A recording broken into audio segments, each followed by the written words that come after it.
오늘 9월 마지막 날이면서 또 9월 마지막 주일입니다.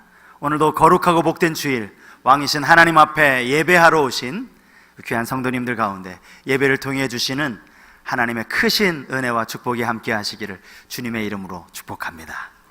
우리 옆에 계신 분 한번 인사하겠습니다. 주님 안에서 사랑합니다. 주님 안에서 사랑합니다. 축복합니다. 감사합니다. 명절 때가 되면 재미있게 보았던 TV 프로그램 하나가 있습니다. 정말 보기 싫었던 프로그램 또 하나가 있고요. 씨름. 명절 때마다 하는 씨름.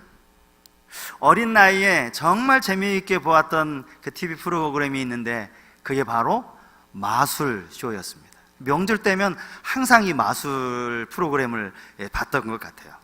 세계적인 마술사들이 펼치는 진짜 기가 막히고 신기한 그런 마술들, 또 아주 작은 소품을 가지고 이루어지는 마술들을 보면서 참 넋을 놓고 그렇게 보았던 기억이 있습니다. 그 마술 중에 어린 마음에 나도 마술사 되고 싶다, 마술사 참 부럽다 라고 생각했던 적이 있어요. 어떤 마술 때문인지 아십니까? 지폐를 가지고 하는 마술이요. 관객 중에 한 사람을 불러서 10,000원권 하나를 빌립니다.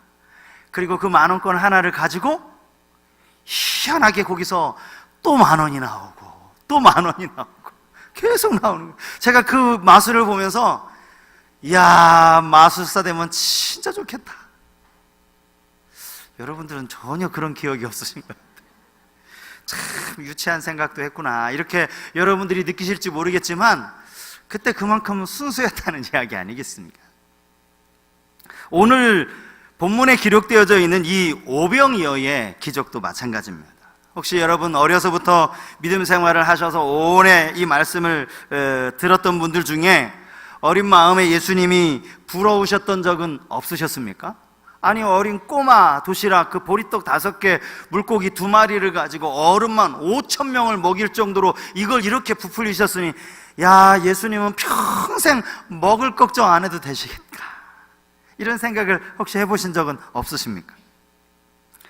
오병이어의 기적은 예수님의 생애를 기록하고 있는 마태, 마가, 누가, 요한 이 사복음서 안에 단 한 곳도 빠지지 않고 전부가 다 기록하고 있는 그런 유일한 기적이라고 할 수 있습니다. 이 오병이어의 기적이 사복음서에 다 나옵니다. 사실 우리가 생각하기에 사복음서에 다 기록될 만한 그보다 훨씬 더 엄청난 기적이 성경에 얼마든지 있습니다. 죽은 지 나흘이나 돼서 심지어는 시체 썩는 냄새까지 났다고 하는 이 나사로를 예수님이 살리시지 않습니까? 죽은 나사로가 4일 만에 살아나는 이 기적이 성경에 다 나올 것 같은데 요한복음에만 나와요. 마가복음 5장에 보면 회당장 야이로의 딸을 살리는 예수님의 기적이 나옵니다. 달리다 굼이라고 예수님이 그 소녀를 부르시면서 이미 죽은 그 소녀를 일으키신 이 기적은 마가복음과 누가복음에만 나옵니다. 그런데 보리떡 5개, 물고기 2마리로 5,000명을 먹이신 이 기적은 4개 복음서가 다 하나같이 이것을 기록하고 있더라는 거예요. 여러분, 기적의 강도, 이 기적의 이 크기로 치면 나사로 살리신 기적이 훨씬 더 놀라운 기적 아닙니까? 아니, 이런 기적은 왜 성경에 한 곳밖에 나오지 않고 왜 이 오병이어의 기적만 이렇게 4군데 다 기록을 해놓았는가? 이것은 예수님의 행하신 기적의 강도보다 더 중요한 의미가 이 기적 안에, 이 오병이어의 기적 안에 담겨있기 때문이라는 거죠. 정말 사람들 보기에 깜짝 놀랄 만한 그런 기적을 실른다면 당연히 나사로 기적이요, 사복음서 안에 다 나와야 돼요. 다 기록해 놓아야 됩니다. 얼마나 놀라운 기적입니까? 그런데 그런 기적보다 예수님이 왜 오병이어의 기적을 사복음서에 다 기록하도록 하셨는가? 그것은 여기에 좀 더 중요한 의미가 담겨 있다는 거죠. 여러분은 오병이어의 기적을 읽으실 때 어떤 느낌이 드십니까? 오랫동안 믿음 생활을 하셔서 주일학교 때부터 이 설교를 들으셨던 분들은 아마 그냥 아무 생각 없이 그래 그랬었나 보지 라고 생각하시는 분들도 계실 거고요. 또 조금 늦게 신앙생활을 하신 분들, 나름대로 이성이 발달했다라고 하시는 분들은 과연 이게 가능한 기적인가? 이게 말이 되는 이야기인가? 좀 더 이성적으로 이 구절을 어떻게 풀어가야 하나? 그렇게 고민하면서 나름 머리로 납득할 만한 자기 개인적인 해석으로 이 구절을 이해하시는 분 안 계십니까? 어린 꼬마가 자기 도시락을 가지고 다녔다면 거기 모인 많은 사람들 대부분도 다 자기 도시락을 챙겼을 거라는 거죠. 왜 어린 꼬마만 자기 도시락 챙겨왔겠습니까? 꼬마가 그것을 제자들 앞에 내어놓으니까 그 모습에 모든 어른들이 다 양심의 찔림을 받아서 저마다 다 자기 도시락을 내어놓았다는 거예요. 언뜻 이렇게 해석을 하면요, 성경이 얼마나 쉽게 이해가 됩니까? 야, 그렇지. 그러면 이거 일어날 수 있지. 그런데 여러분, 이렇게 가능성 있게 이성적으로 이해하는 해석을 여러분 그것만 하고 남은 예수님의 기적은 여러분 어떻게 이해하실 거예요? 남은 기적들은 여러분 어떻게 이성적으로 해석하실 거냐고요. 예수 그리스도가 성자 하나님이심을 우리가 확실히 믿는다면 우리의 알량한 이성을 가지고 나름대로 성경 말씀을 해석한다고 그 말씀 자체를 훼손시킬 것이 아니라 기록된 말씀 그대로 믿는 것이 중요하다는 사실입니다. 그러면 예수님이 행하신 이 오병이어의 기적이 우리에게 어떤 의미가 있는가? 이 기적이 오늘 이 시대에 주는 교훈이 무엇인가? 첫 번째로 생각해 볼 것은 이 기적은 불쌍히 여기심에서 시작되었다는 사실입니다. 불쌍히 여기셨다. 본문 34절 말씀입니다. 예수께서 나오사 큰 무리를 보시고 그 목자 없는 양 같음으로 인하여 불쌍히 여기사 이에 여러 가지로 가르치시더라. 사실요, 여기 예수님께서 당신을 따라오는 이 큰 무리들을 그냥 각 집으로, 자기 집으로 돌려보내셨더라면 예수님이 이들을 어떻게 먹여야 되나, 이들의 양식 문제로 이렇게 고민하실 필요는 없으셨을 겁니다. 그냥 돌려보내셨으면 돼요. 그런데 예수님이 그들을 돌려보내지 않으시고 그들에게 말씀을 가르치시다 보니까 어느덧 해가 저물고 이제 식사할 때가 되었다는 겁니다. 그러므로 오병이어의 기적은 예수님께서 그들을 불쌍히 여기시고 그들에게 말씀을 가르치시는 것에서부터 시작된다고 보아야 합니다. 누가복음에 기록되어진 이 병행 구절을 보시면 예수님은 단순히 말씀만 가르치신 것이 아니었습니다. 누가복음 9장 11절 말씀인데요, 무리가 알고 따라왔거늘 예수께서 그들을 영접하사 하나님 나라의 일을 이야기하시며 병 고칠 자들은 고치시더라. 이게 무슨 말입니까? 예수님은 심지어 그들을 영접하셨다고 그렇게 말하고 있습니다. 따뜻하게 그들을 맞아주셨다는 겁니다. 그리고 그들에게 하나님 나라에 대해서 가르치셨다고 말합니다. 그렇게 가르치셨을 뿐만 아니라 그들 가운데 병든 자들은 예수님이 고쳐주시기까지 하셨다는 거예요. 이 모든 예수님의 사역의 동기가 그들을 불쌍히 여기셨다라는 겁니다. 여기에서부터 시작이 되었다는 겁니다. 예수님이 무리들의 어떤 부분을 불쌍히 여기셨습니까? 이제 해가 저물어서 밥 먹을 때가 되었는데 그들이 가진 것이 없어서 굶주리고 있는 그 모습에 예수님이 불쌍히 여기신 게 아니에요. 그건 나중 이야기입니다. 그들을 불쌍히 여기신 것은 그들이 목자 없는 양같이 그렇게 유리하며 방황하는 모습을 보셨기 때문입니다. 여기서 말씀하고 있는 이 목자 없는 양이 무엇을 의미하겠습니까?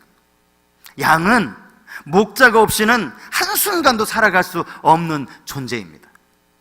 늑대나 일이나 다른 맹수들이 와서 언제 덮칠지 모르는 것이 그 양의 연약함이라는 거예요. 양 스스로는 이러한 맹수들과 싸울 만한 힘이 없는 그런 연약한 동물이기 때문입니다. 성경에서 가장 연약하고 가장 어느 누구의 도움이 없이는 살아갈 수 없는 존재를 상징적으로 의미할 때 양으로 그렇게 표현을 하지 않습니까? 사실 여러분이 본문에 등장하는 이 큰 무리들과 또 예수님 사이에는 어떤 특별한 인연이 있는 것이 아니었습니다. 오랫동안 이들과 사귀어서 서로를 더 깊이 아는 그런 사이도 아니었습니다. 예수님이 행하시는 기적, 또 예수님이 하시는 말씀을 듣고 사람들이 예수님을 좋아해서 그렇게 예수님을 따른 겁니다. 그런데 그렇게 예수님을 좋아해서 예수님을 따르던 사람들이 어디까지 따라갔다라고 성경이 말씀하고 있습니까? 마가복음 6장 32절, 33절 말씀을 한번 보시겠습니까? 이에 배를 타고 한적한 곳에 갈새 그들이 가는 것을 보고 많은 사람이 그들인 줄 안지라 모든 고을로부터 도보로 그곳에 달려와 그들보다 먼저 갔더라. 여러분, 이 말이 무슨 말인가 하면 예수님과 제자들이 지금 배를 타고 갈릴리 바다를 건너셨어요. 그런데 멀리서 예수님의 모습을 보고 저분이 예수님이다, 그것을 알아차린 나머지 많은 사람들이 각 고을에서 나와서 달려갔다는 거예요. 그 배가 도착하는 그 목적지까지 그들이 먼저 달려갔다는 거예요. 배보다 사람들이 먼저 도착한 거예요. 그 정도로 이들이 예수님을 간절히 원했다는 거예요. 이것이 무엇을 의미하겠습니까? 바로 목자 없는 양과 같은 모습 아닙니까? 영적으로 너무너무나 갈급해하는 그러한 모습을 예수님이 보신 거예요. 시편 42편 말씀에 목마른 사슴과 같이, 목이 말라 헤매이는, 물을 찾아 헤매이는 그 사슴과 같은 그런 영혼의 모습을 예수님이 보신 거예요. 그렇기 때문에 그들을 불쌍히 여기신 것 아니겠습니까? 오늘 본문이 설명하고 있는 것처럼 이 앞에 본문을 보면요, 사실 예수님과 제자들이 지금 배를 타고 건너가신 이유는 딱 하나입니다. 이제 우리 한적한 곳에 가서 좀 쉬려고 가신 거예요. 그동안 예수님과 제자들이 너무 사역으로 바빴고 힘들었거든요. 많이 지쳐 있었거든요. 이제 우리 좀 쉬어야 된다, 우리 쉬러 가자, 조용한 곳에, 한적한 곳에 가서 쉬자. 그래서 예수님과 제자들이 지금 배를 타고 한적한 곳으로 가신 거예요. 쉬러 가신 거예요. 그런데 여러분, 결과적으로 어떻게 됐습니까? 그 한적했던 곳이 오히려 예수님을 보고 따라온 무리들로 인해서 더 이상 한적한 곳이 되지 못했습니다. 조금 쉬어야 되겠다고 생각하셨던 예수님과 제자들은 이제 결국 쉬지도 못하는 그런 상황이 되어버리고 말았어요. 그럼에도 불구하고 그들을 흩어버리지 않으신 이유가 어디 있다고요? 그들을 불쌍히 여기셨기 때문에. 내가 너희들 때문에 좀 쉬려고 하는데 왜 여기까지 쫓아왔어? 그들을 흩어보내지 않으신 이유가 그들을 불쌍히 여기셨기 때문입니다.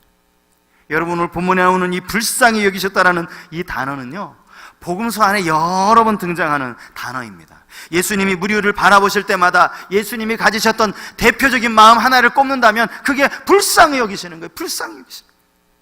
마가복음 1장에서 예수님은 한 나병 환자를 보시면서 그를 불쌍히 여기셨다라고 그렇게 나오고 있어요. 마가복음 8장 2절에서 예수님은 이렇게 말씀하십니다. 내가 무리를 불쌍히 여기노라. 예수님은요, 가는 곳마다 연약한 이들을 불쌍히 여기셨어요.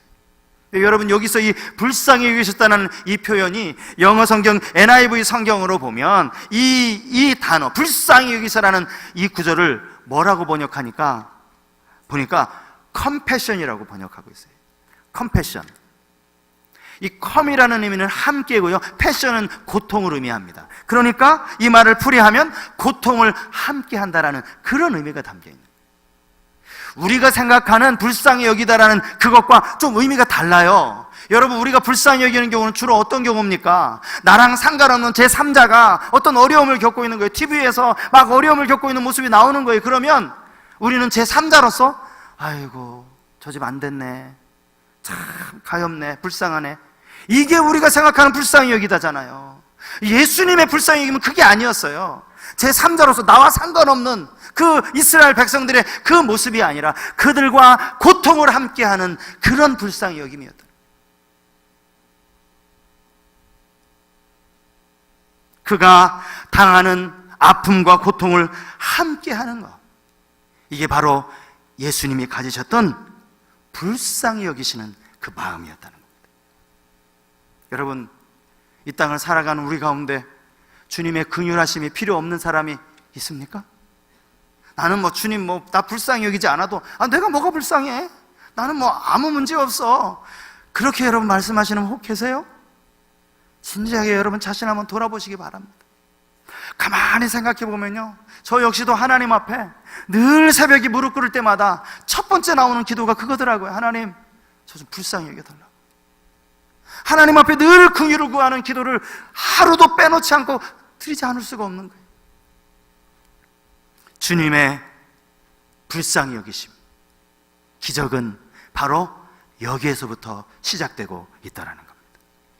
더 나아가서 여러분, 바울은 이 주님의 불쌍히 여기심을 가지고 에베소서 4장 32절에서 이렇게 권면을 하고 있습니다.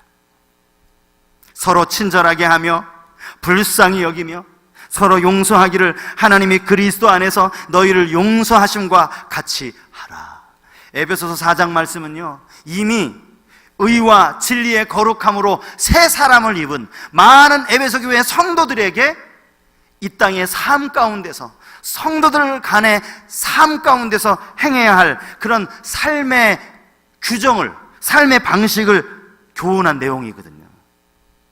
예수님을 모르는 저 세상 사람들이 불쌍한 그런 그들을 불쌍히 여기라는 것이 아니라 우리가 서로 불쌍히 여기라는 거예요. 서로를 향하여서 불쌍히 여기라는 거예요. 우리 모두가 다 연약함을 가지고 있기 때문에 그것을 불쌍히 여기라는 겁니다. 여러분, 서로에 대해서 긍휼히 여기는 마음을 가지실 수 있길 바랍니다. 믿음대로 살려고 하지만 잘 안 되잖아요. 이런저런 어려움을 겪고 있는 우리 주위에 사람들이 있잖아요. 서로를 향하여 불쌍히 여기는 거예요. 주님이 이 병든 자들을 불쌍히 여기셨기에 그들을 고쳐주셨어요. 그 불쌍히 여기심이 예수님의 기적을 낳았습니다.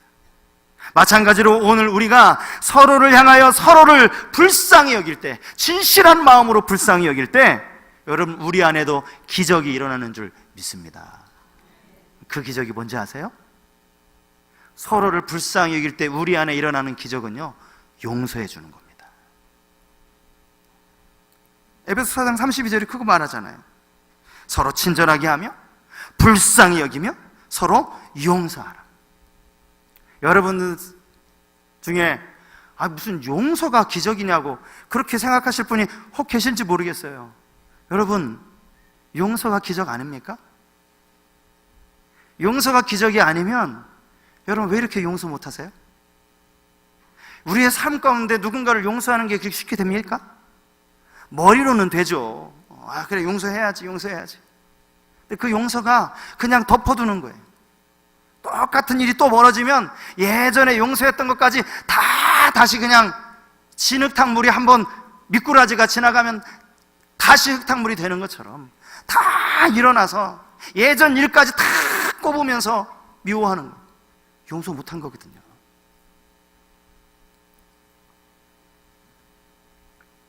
성경이 가르치는 용서, 그것은 오늘 바울이 이야기하는 것처럼 하나님이 그리스도 안에서 우리를 용서하신 것입니다. 그게 성경이 가르치는 용서입니다. 하나님이 그리스도 안에서 우리 죄를 어떻게 용서하셨어요? 너희 죄를 기억조차 하지 않겠다. 너희 죄가 주홍같이 붉을지라도 흰 눈처럼 희어질 것이다. 이게 주님이 우리에게 말씀하신 용서라는 거예요. 이런 용서를 서로 불쌍히 여기고 서로를 용서할 수 있는 우리 모든 성도님들이 되실 수 있길 바랍니다. 두 번째, 이 오병이어의 기적이 일어나기 위해서 제자들이 먼저 헌신해야 했다는 사실입니다. 본문 37절에서 예수님은 제자들에게 이렇게 말씀하십니다. 대답하여 이르시되 너희가 먹을 것을 주라 하시니. 여러분, 이 말씀이 무슨 말씀입니까? 아니, 지금 장정만, 남자 장정만 5,000명이 지금 거기 모여있는 이 베세다 들에서 너희가 먹을 것을 주라. 이게 도대체 무슨 말씀입니까? 이 말을 듣고 당황한 제자들이 이렇게 예수님께 되물었습니다. 아니 예수님, 우리 십시일반 모아가지고 200데나리온을 만들어 오라는 그 이야기입니까? 우리가 어떻게 이 사람들을 먹이라는 이야기입니까? 네, 여러분, 예수님이 이 말씀을 하신 이유는 200데나리온 그 돈 모아오라는 그런 이야기가 아니었습니다. 이 말씀을 하신 궁극적인 이유는 이제 이 일은 너희들이 해야 한다. 이제 앞으로 이 일은 너희들이 담당해야 한다. 예수님 그 의미로 하신 말씀이에요. 예수님은요, 이미 앞에서도 제자들을 둘씩 전도를 보내십니다. 전도하러 명령하며 보내셨어요. 그런데 예수님은 그들을 그냥 보내시는 것이 아니라 그들에게 권세를 주셨는데요, 마가복음 6장 7절에 나와 있습니다. 12 제자를 부르사 둘씩 보내시며 더러운 귀신을 제어하는 권능을 주시고, 예수님이 제자들에게 귀신을 제어하는 권능을 주셨다고 말하고 있어요. 실제로 그들이 나아가서 전도하는 가운데 귀신만 내어 쫓은 게 아니에요. 또 다른 기적까지 행합니다. 자, 12절, 13절 말씀 우리 같이 한번 읽어볼까요? 12절, 13절 말씀 같이 한번 읽겠습니다. 시작. 제자들이 나가서 회개하라 전파하고 많은 귀신을 쫓아내며 많은 병자에게 기름을 발라 고치더라. 아니, 귀신을 내어 쫓는 그것은 물론이거니와 병자에게 기름을 발라 고치는, 이런 병든 자를 고치는 그런 권능까지 제자들이 지금 받았다는 것 아닙니까? 왜 예수님이 이렇게 하셨다고요? 예수님의 지상사역이 이제 얼마 남지 않으셨다라는 것을 알고 계셨기 때문이에요. 내가 언제까지 나 혼자 사람들을 가르치며 나 혼자 병든 자를 고치며 나 혼자 귀신을 쫓아낼 수 있겠느냐? 이제는 너희가 해야 한다. 예수님 그 말씀하시는 거예요. 그것을 테스트하기 위해서 먼저 제자들을 둘씩 전도 보내신 것 아닙니까? 오늘 본문의 이 말씀, 너희가 먹을 것을 주라 라는 이 말씀도 우리는 같은 맥락에서 이해할 수 있어야 됩니다. 예수님이 언제까지 그들을 먹이겠느냐는 거예요. 배고픈 자들을 예수님이 언제까지 당신 혼자서 하겠느냐는 거예요. 이제는 앞으로 너희가 나를 대신해서 너희가 이 일은 감당해야 돼. 이제 앞으로 너희가 이 일을 해야 해 라고 주님이 말씀하시는 거예요. 오늘 이 시대에 주님의 교회가 건강하게 세워지는 것은 앞에서 일하는 교역자 몇 사람만 열심히 뛴다고 해서 결코 이루어질 수 없는 일입니다. 교회에는 하나님께서 세우신 귀한 직분이 있습니다. 교회를 섬기라고 맡겨주신 직분입니다. 교회의 가장 건강한 기초를 저는 소그룹이라고 생각을 합니다. 이 소그룹 안에는 이 소그룹을 인도하는, 소그룹을 섬기는 소그룹 리더가 있습니다. 이분들이 다 함께 세워가는 것, 바로 그것이 교회라는 겁니다. 주님께서 오늘 이 땅에 교회들에게 이렇게 말씀하십니다. 너희가 먹을 것을 주라. 여기 이 너희는요, 교역자들 몇 사람을 의미하는 게 아니라고요. 이 교회에 특별히 하나님이 기름 부어 세워주신 평신도 리더들, 지도자들, 많은 직분자들, 바로 그들을 의미하는 것입니다. 여러분, 이제 내일이면 10월입니다. 10월에 있는 아주 우리 교회에서 정말 중요하게 생각하는 이 행사, 교회로서는 1년 중에 이것만큼 중요한 행사가 없어요.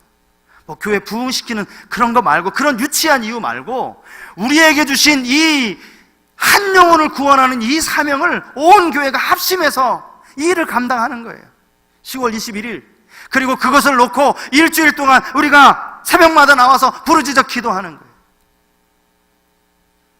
여러분, 이 일을 누가 해야 되겠습니까? 이번 특세는 교회의 본질과 사명을 다시 한번 세워가는 그런 특세가 되었으면 좋겠습니다. 그런 의미에서 교회의 직분자들, 소그룹 리더들의 역할과 사명을 다시 새롭게 하는 그런 특세가 될 수 있기를 바랍니다. 내게 맡겨주신 죄 몸된 교회, 내게 주신 사명, 내게 맡겨주신 소그룹, 이것을 위해서 내가 더 헌신하고 내게 주신 사명을 더 잘 감당하겠노라고 은혜를 구하는, 여러분, 그런 특세가 되었으면 좋겠습니다. 너희가 먹을 것을 주라. 이 말씀 앞에 여러분 책임감 있게 직분을 맡으신 분들, 교회 리더들 책임감 있게 감당하실 수 있길 바랍니다. 6일 동안 6번의 새벽 기도회와 또 6일 동안 특송을 새벽을 열면서 또 하나님을 찬양하는 이 특송을 지금 계획하고 있는데, 첫날은 우리 청년들께 제가 부탁을 했습니다. 특세의 첫날을 우리 청년들이 멋있게 열어달라고. 그리고 남은 5일 동안 제가 고민을 하고 과연 어느 분이 이 특세의 특송으로 섬기면 좋을까? 아무리 생각해도요, 교회 리더들밖에 없어요. 좀 더 책임감 있게. 여러분, 직분자들이 앞에서 솔선하지 않으면 누가 솔선하겠습니까?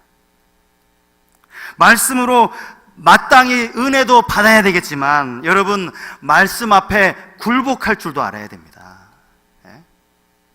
그냥 은혜만 달라고 할 것이 아니라 그 말씀 앞에 내가 순종하고 굴복할 줄도 알아야 돼요. 이번 특세가 남은 5일 동안 우리 직분자들이 새벽을 귀한 찬양으로, 여러분 멋있는 하모니로 찬양하라는 건 아니잖아요. 이 자리에 서 있는 것 그것 자체가 여러분 얼마나 하나님이 기쁘게 보시겠습니까? 마지막 한 가지, 오늘 본문에서 우리가 깨달아야 할 것이 또 하나가 있습니다. 그럼에도 불구하고 이적을 베푸시는 분은 예수님이셨다는 사실입니다.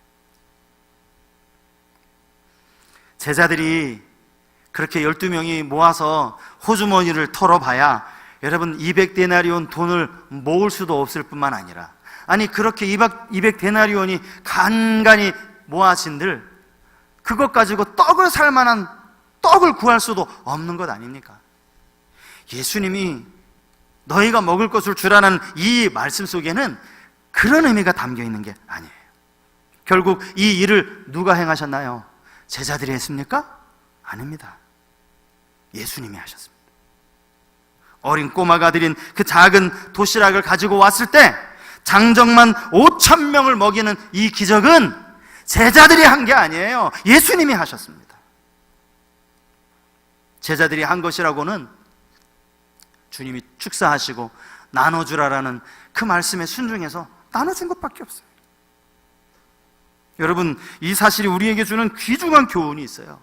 만약에 여러분 제자들이 예수님한테 말도 안 되는 소리를 하시냐고, 우리가 이 2만 명 가까이 되는 사람을 어떻게 먹이냐고, 아무런 순종도 여러분 이 제자들이 하지 않았더라면 이러한 기적을 그들이 볼 수 있었을까요? 아마 그랬다면 그냥 제자들의 요청대로 무리들 그냥 다 흩어버리고 말았을 거예요. 이제 밥 먹을 때 됐으니까 다 집으로 돌아가시라고, 다 흩어지시라고. 보리떡 5개, 물고기 2마리, 아무것도 아닌 것 같지만 그것을 예수님께로 가져왔을 때 예수님께서 거기에 놀라운 이적을 베풀어 주셨다는 사실입니다. 심지어 예수님 제자 중에 안드레라는 사람은요, 예수님께 이렇게 말을 하기도 합니다. 요한복음 6장 8절과 9절 말씀이에요. 제자 중 하나 고 시몬 베드로의 형제 안드레가 예수께 여짜오되 여기 한 아이가 있어 보리떡 5개와 물고기 2마리를 가지고 있나이다. 그러나 그것이 이 많은 사람에게 얼마나 되겠사옵나이까. 이 말이 무슨 말입니까? 이것 가지고는 턱도 없다라는 거죠. 이것 가지고는 아무것도 할 수 없다라는 거죠. 이것 가지고 뭘 하겠냐는 거예요. 이렇게 부정적이고 안 된다라고 생각했지만 그럼에도 불구하고 제자들이 그것을 예수님께로 가져왔을 때 예수님은 그것을 통해서 놀라운 은혜를 베푸시고 이적을 행하신 줄 믿습니다. 주님이요, 우리에게 요구하시는 헌신이 다 이겁니다. 너희가 먹을 것을 주라. 그렇다고 해서 여러분 자기 재산 다 털어가지고 거기 모인 사람한테 다 먹이라는 거 아니에요. 특세에 여러분 책임감을 가지고 임하라고 하니까 그러면 나 다니던 직장 다 때려치고 특세만 하라, 그런 이야기가 아니에요. 내가 가능한 시간, 최대한 나의 시간, 내가 이것밖에 못 드리는데, 내가 이 시간밖에 못 나오는데 그래도 괜찮아요. 그 시간을 하나님께 드리라는 거예요. 내가 이것밖에 헌신을 못 하는데 그 작은 것 주님 앞에 드리라는 거예요. 아무 소용없다고, 이것 가지고 뭘 하겠냐고, 나는 능력이 없다고, 나는 시간이 없는 사람이라고 핑계대지 말고, 여러분 가지고 있는 시간, 쓸 수 있는 시간, 그건이라도 하나님께 드리라는 거예요. 주님께 가지고 나갈 때 그것을 사용하시는 분은 우리 주님이신 줄 믿습니다. 여러분 정말 여러분 삶의 오병이어의 기적을 경험하기 원하십니까? 그렇다면 책임감을 가지실 수 있기를 바랍니다. 우리의 가진 것 모든 것으로 주님 앞에 가지고 나올 수 있기를 주님의 이름으로 축복합니다. 오늘 우리가 이 찬양을 말씀을 생각하면서 부르기 원하는데요,